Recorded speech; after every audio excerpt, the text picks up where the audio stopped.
Do you agree with Jared? Can we just add on? Jared Carrabis, DraftKings, MLB analyst. Whoever wins Game 4 wins the series?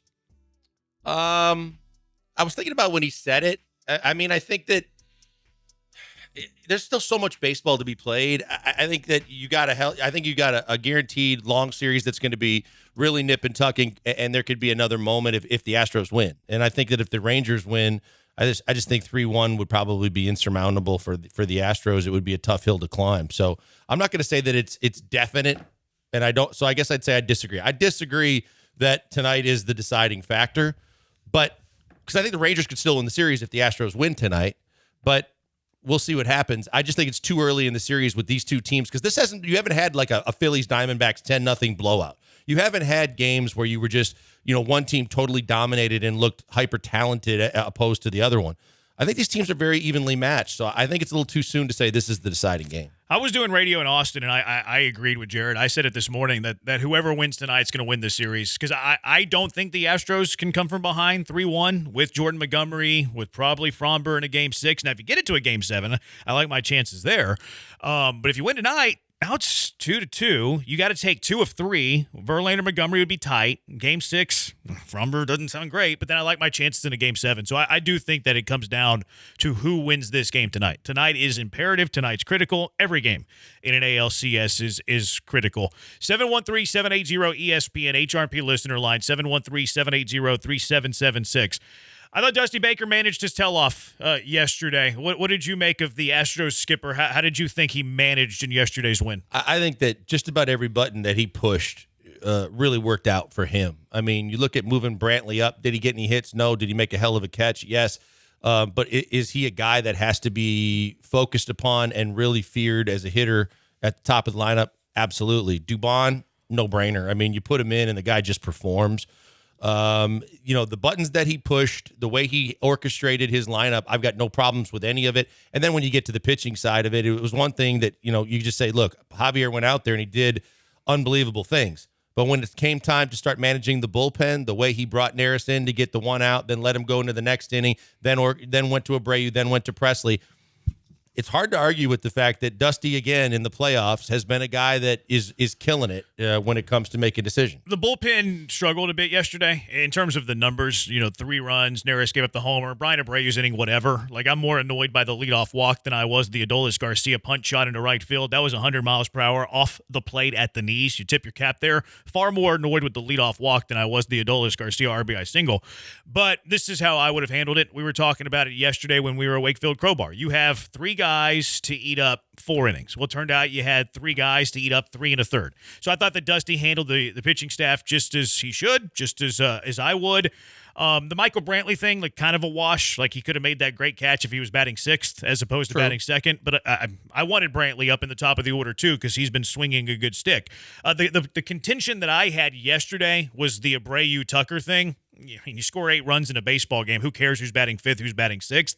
Now, Tucker did look good. Like that, maybe there's something to him batting in the 6th spot. Maybe there is something to him having some, less pressure. Although I think that this demise of Kyle Tucker has been greatly exaggerated. If you go back and you look at some of his exit velocities, and I know Dusty Baker exit hits, not exit velocities, he's been stinging the ball pretty good. But Kyle Tucker was on base 4 times yesterday. Abreu had a big double. So, look, I'm not going to criticize it in hindsight. Yeah, I did criticize it in foresight. In hindsight, you can't get mad at a lineup that scores 8 runs. No, you can't. And you look at even Abreu. Abreu had a double. Abreu was on the base paths. Abreu was doing things. Tucker, you're right, looked a lot better, a lot more comfortable. Looked like he wasn't pressing as much and had a little bit more of a command of the zone and was relaxed a little bit more. So, again, whether that was the reason why or not doesn't matter. It just seems that whatever Dusty has chosen to do and when he chooses to do it, and he's very quick to tell you that he chose to do it and the moves that he made, they've been effective. They're working, and this is why, you look at it and say from the Dubon and the center field discussion,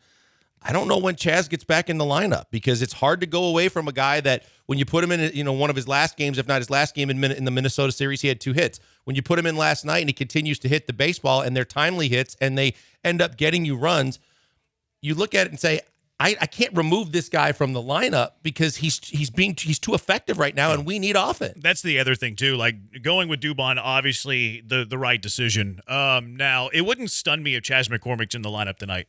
I wouldn't. Yeah. Yeah. It wouldn't it's not Chaz for Dubon. It would be Chaz for Brantley because there's a lefty. Personally, I would play Brantley tonight, even though Heaney's the starter. Who would you play? And what would be your outfield? Left field, center field. I'm with you, and this is kind of similar to the situation that we talked about during the season when I was adamant when Yiner was hot, that righty or lefty, I'm going Yiner. In this series, with what we've seen of just the plate appearances by Michael Brantley, I'm putting Michael Brantley in the lineup for the rest of this series. I believe in Michael Brantley, the professional hitter. I believe in Michael Brantley, the gamer. When big plays are on the line, he's got another guy that's got an even, steady heartbeat. But even defensively, the play he made, I'm just scared to death of his shoulder and something happening. But other than that, I want Michael Brantley out there. No disrespect to Chaz, but Chaz has looked like he's pressing, and Chad looks very uncomfortable at the plate. Brantley in left, Dubon in center, Tucker in right, and there's your outfield. That's where I'm at, too. If Brantley has another offer today, then we can reevaluate tomorrow against Jordan Montgomery. But this is going to be a bullpen day, and Bruce Bochy's going to play the matchup games. So, really, the question's not, who do you like more against Heaney? The question is, because you're predicting what Bruce Bochy's going to do, he's going to bring in the lefties for the lefty pocket, going to bring in the righties for the righty pocket. Would you rather have Brantley versus lefties or Chaz versus righties?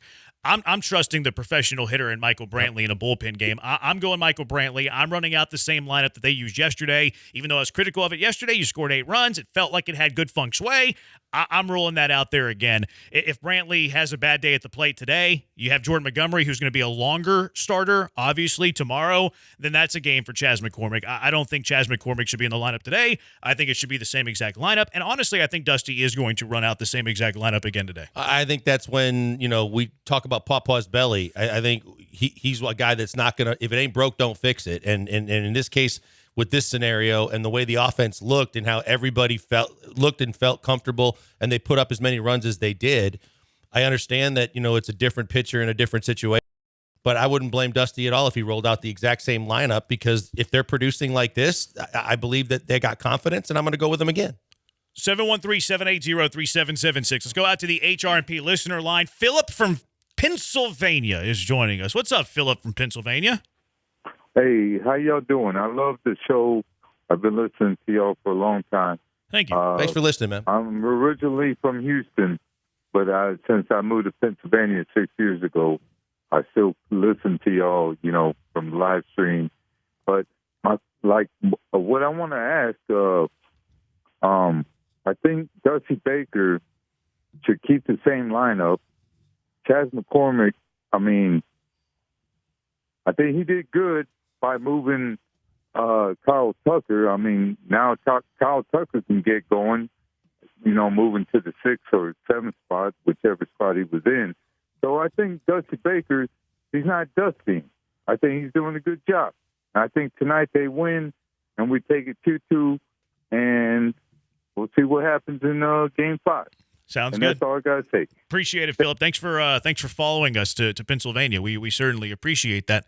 I think Dusty did a great job yesterday. I was critical of the Tucker over Abreu. I still feel some kind of way about that, but you score 8 runs, you have scoreboard on me.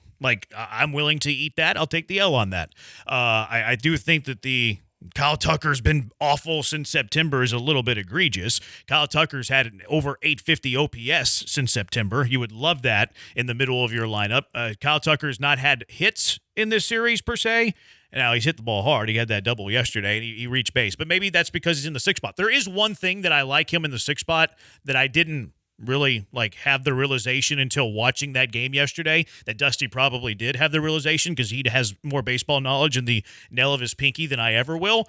I do like Tucker reaching base in the 6th spot because now he's a base threat. Now he can still base. And if you have Mauricio Dubon hitting behind him, Mauricio Dubon's a contact hitter that hits singles. So Kyle Tucker reaches on a walk. You're still second base. Mauricio Dubon comes through with a base hit. I like that in that spot. I like running in the back end of a batting order. I don't like running in the middle of my lineup because what do you do there? You run into an out. All of a sudden, there's nobody on base for Yordan Alvarez. So I do like that aspect of it that I didn't think about before the game yesterday. Yeah, and I'm with you. I don't want to run into outs, but because I don't want to see Maldi starting off another inning, or in this case, it would probably be Pena first and then Maldi. But you know what? The bottom half of the order, stepped up last night. The fact is that you got production out of Maldi, you got production out of Dubon, you got production out of Pena. They got on base, they set the table a little bit for the top of the order again. And the Dubon situation to me is just what's amazing to me is he looks so bad sometimes and gets caught on his front foot. And even Smoltzy on the one said, guaranteed almost he's going to swing at the first pitch and it's probably not going to be a strike. And it was like a foot outside in the other batter's box. One, he swung at it. Two, somehow he amazingly put a barrel on it. But he is, with 0-2 counts, he's so good at least putting the ball in play and talking about what you and I have talked about, that he still will make contact and put the ball in play. I think that's big down in the bottom half of the lineup, and then he's got some speed. So I like what the fact that the bottom half of the lineup has looked better last night, and that's just another reason why I wouldn't touch what they're doing right now because I feel like they've got a lot of confidence.